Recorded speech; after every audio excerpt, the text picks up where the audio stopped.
Hi everyone, Sister Sue here with Sister Sue Speaks, Body, Mind, and Soul. So we've got our box all ready to plant things in it, and today's the day I'm going to start getting the soil ready and putting my plants down in it.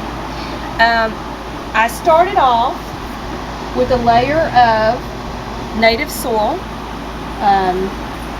My husband, bless his heart, Brother Cowboy, went to the area around here that sells soils, and he made sure to get the ones that don't have the grass seeds in it.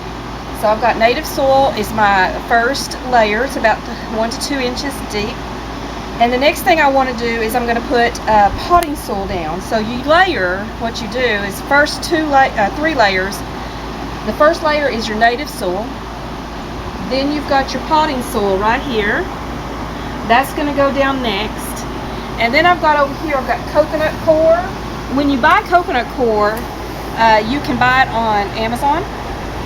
And it comes in a dehydrated block. And so what you got to do is you got to hydrate it back in order to work it into the soil. So you just lay the block in a wheelbarrow and you just get it wet, and it ends up turning out to look like this. Looks just like soil, but it's called coconut coir.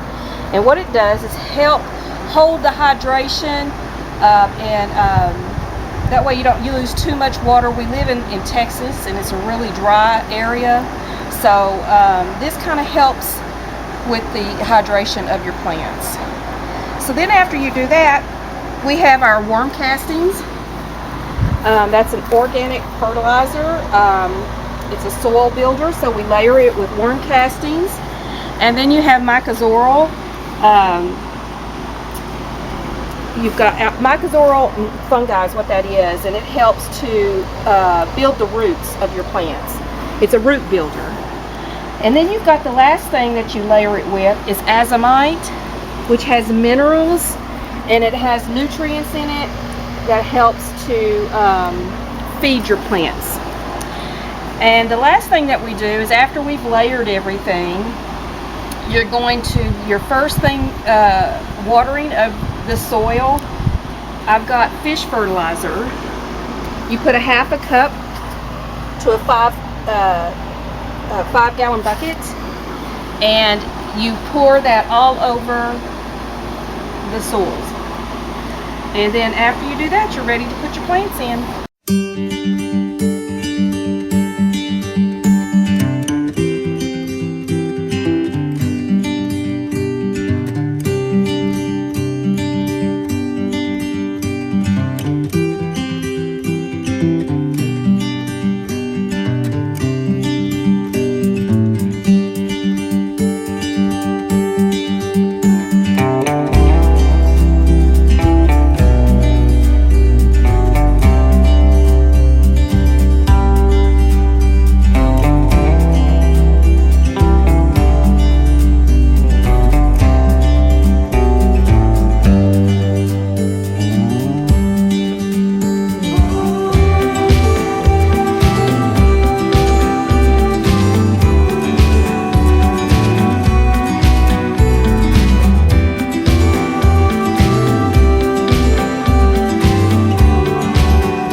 seeds that I germinated. Some of them took, some of them didn't. I found that when I went into my she shed, ants had somehow gotten in my she shed and taken over my plants, my germination seeds and all. So I'm salvaging and using what came out and survived. I do know that I've had suggestions given to me about ways to prevent the ants from getting in your garden. I was told you could use Dawn soap mixed with some red pepper, and if you spray that around, the ants don't like the red pepper, and the Dawn helps keep other insects away as well. So right now I've got sweet basil, and I've got sage, and I've got a cilantro that's trying to survive here, so I'm going to put it in here and see how that works.